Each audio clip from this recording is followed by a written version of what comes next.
Hi my sparkly friends, how are you? Hope you're doing well and having an amazing day. Welcome to the Kitch-Em Show. I'm Emily's, but you can call me Em, and I'm excited to be here today because we're making Hoppin John. Today we're gonna try a new recipe, or at least it's new to me. I've never made this before. I'm gonna be making some substitutions based off of what I have on hand, and yeah, I'm sure it's gonna taste just fine. It's gonna be good. It's gonna be good. It's gonna be good, right? I love trying out new recipes, and it's not often that I do. So one of my goals for this year is to try at least one new recipe per month. This is not the recipe I chose for February, but it is for January, but I've been kind of putting it off. Today we're making Hoppin John, which I've had before many times and I love it. If you've never made Hoppin John, let me know in the comments because I'm sure I'm not alone in that. If you want to hang out with me while I make Hoppin John today and just have a good time, fun, kind of sparkly kind of time. Oh no, I'm doing this. Ooh. Then stay tuned, and if you're new here, be sure to click that subscribe button, especially if you want to come back and hang out again. I'd so very much appreciate it. All right, so I've already done some prep work here. I have some leftover ham that I have had in the freezer and I need to use it up. I want to kind of get rid of some of the food that's in my freezer that needs to be used up. So I decided, well, I've already made ham and bean soup. What else is there? Hoppin John, baby, Hoppin John. I know, Hoppin John is traditionally made with smoked turkey or ham hocks. I don't have ham hocks, I have ham. It's not exactly the same, but it comes from the same animal. I'm sure it'll be fine. I'll link to the recipe I'm using as a reference in the description box if you're interested. So if you want to try it yourself, you can do that. As you might know, I always make substitutions. I always change things up as I see fit. I'll taste something and realize there's not enough flavor to this. I do that all the time. And I apologize if you're trying to follow along and you want to recreate this at home. I'm going to try to make it as simple as possible for you to have a reference recipe, but also know what I'm doing. So I don't even know how much ham this is. It's probably about 2 to 3 cups worth of chopped ham. So what I'm going to do is I have my stock pot here. I'm going to add in a drizzle of olive oil to the bottom just to make sure nothing sticks to the bottom of the pan. And we say fat adds flavor. And I'm gonna throw this in to the pot. So now you can hear it, it's starting to go. I have this on about medium-high heat. I'm just gonna watch it for a minute. Let this get browned, let some of the fat render off, and then I'm gonna add in my black-eyed peas. So the recipe I am referencing calls for dried black-eyed peas. I actually don't have any in the pantry, but I did have a bag of them in my freezer, and I decided, well, one bag isn't enough, so I bought a second bag. So now I have 2 bags of these frozen black-eyed peas, and the instructions on the packaging says, in a saucepan, place frozen vegetables into 3 cups of boiling water. Gently stir until water returns to a boil. Reduce heat, cover and simmer 40 to 45 minutes or until tender. Then drain and season to taste. So we're gonna do that. Okay, let's add these in. Okay. And now we're going to add in chicken stock. I need 6 cups of water. I'm actually going to do one of these, which is 4 cups of chicken broth, and then I'm going to add 2 cups of water. 1 and 2. Now we're going to bring that up to a roaring boil, and we're going to add a bit of salt too. So I've got about a tablespoon or so of salt that I'm just adding in. I'm going to mix this and just wait for this to come to a boil. In the meantime, how are y'all doing? I hope everyone's doing well. We have a lot of snow and ice right now, and it makes me nervous because my birthday is coming up very, very soon. I'm supposed to be driving out of town. I'm driving out to the coast for my birthday. I'm gonna take you guys along with me, but it won't be on this channel that I upload that. It'll be on my Emily's channel, which will be linked below. That's where I vlog and do all sorts of non-food, non-makeup related stuff. So if you're interested in that kind of content, go check it out. And I'm very excited because I'm crossing some things off of my bucket list that I've always wanted to do here in the Pacific Northwest, and I'm finally crossing two things off my list. It makes me so excited. The first thing I'm crossing off is going to Long Beach. I want to just go out to the coast for my birthday. The second thing I'm crossing off my list is going to the Tillamook Creamery in Oregon. They have some of the best dairy products in the area, but what's cool about their creamery is you can tour their facility, and then there's a restaurant there and you can get some really cheesy, yummy goodness. And then they also have like an ice cream tasting thing. I'm like, sign me up, especially for my birthday. I'll eat all all the ice cream. And then I'm gonna drive to Salem, and I have a couple friends who live in that area, and I'm gonna go see them and hang out with them. I'm so excited since I haven't seen them in quite a long time. Then I'm driving up to Portland on my way home, and I'm gonna stop at a couple places in Portland and hang out. So I'll be gone for a couple of days. Abracadabra, abracadabra, bum, bum. This is still not boiling, and I've been chatting at you for a while. So I'm also going to be making some cornbread, and I'm going to show you a quick little hack to make some amazing and delicious cornbread. Are you ready? So I'm just using a box mix. Squeeze out all the lumps.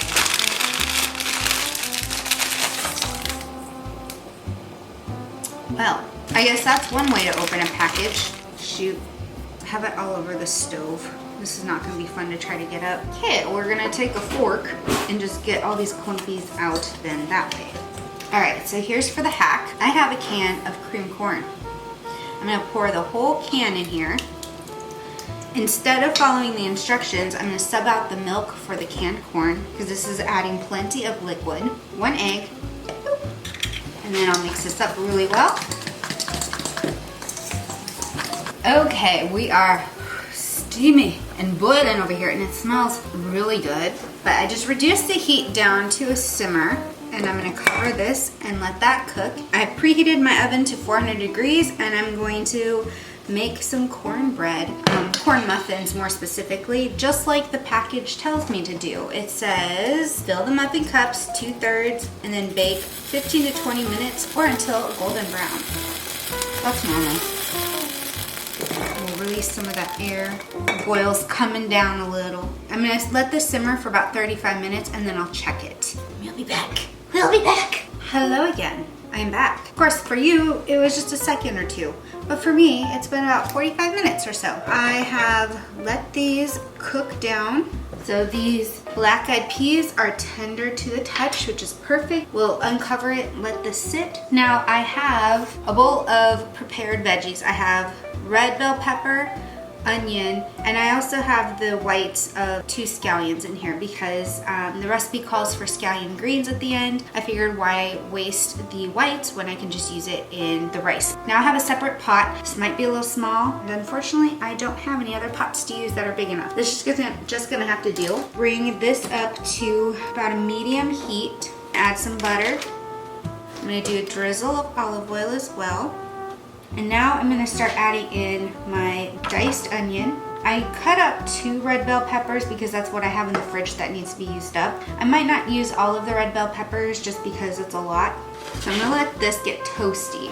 And I'm gonna mix this up so that I get the onions and the peppers coated with a little bit of the melted butter and olive oil. I'm gonna sprinkle in about half a teaspoon of salt. What this is going to do is help draw out any moisture, specifically in those bell peppers because they are very juicy. Will help get that moisture out before we start cooking down the rice. In the meantime, I've pulled the corn muffins out of the oven.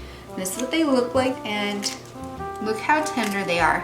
They're very spongy. I'm gonna do a taste test now because I'm hungry and haven't really eaten much yet today. I'm telling you, if you do not like dry, crumbly cornbread, use your box mix or whatever, but swap out your milk for a can of cream corn, and it will make the most delicious cornbread you've ever had. You can also add other seasonings to it if you like, especially if you're doing like chili and cornbread night. I'm gonna keep eating this because I'm hungry. And this smells so good. Onions and butter. Even my cats are down here. And you know, cats are not supposed to have onions, but they certainly want it because it smells so good. So the butter is almost completely melted. I'm just letting that cook down. I am gonna try a bite. It does need a little salt and some other flavorings, but we'll get there. We're first gonna get that rice prepared. Now I'm gonna add in 2 coarsely chopped cloves of garlic. I'm gonna mix that in, let that cook for just a moment here. Guys, smell-o-vision. If you can invent it, you're on to gold. Now we're gonna add in a cup of rice. I'm using brown basmati because that's all I have, but white rice will work just as well. And then I'm going to measure out 3 cups of the broth. Okay, there's 1, there's 2, and there is 3. We're gonna let this boil, and we're gonna let this rice cook down, fluff it up, and then we'll be close to eating dinner. The pot of beans does not have much liquid left in it. I'm just gonna let the liquid sit in there. I'm gonna add in 1 to 2 teaspoons of garlic, some smoked paprika, a little bit of salt. I'm gonna taste this before I add any more salt though.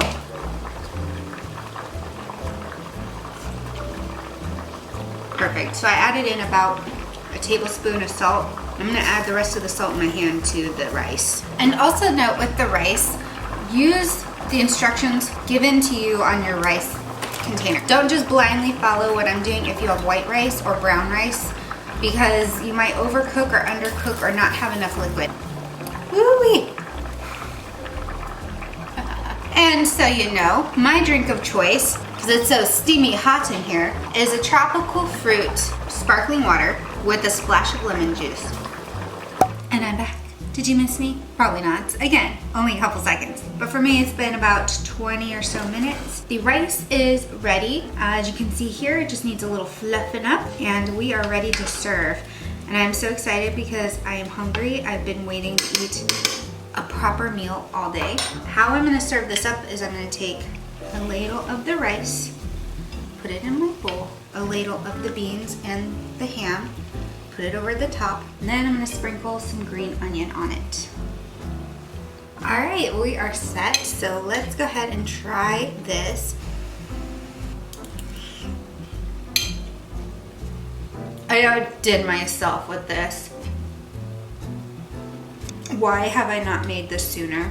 It is so good. It's amazing how the onion and butter and red bell pepper and the broth from the beans and the ham put into the rice creates the most flavorful rice, and then the beans are flavorful from the ham and the seasonings we put in. Oh my gosh. If there's any recipe that I want to implore you to try this year, it is Hoppin John and this recipe. And if you do try it, let me know in the comments if you like it, or if you have another variation you think I should try, because it's the best ever.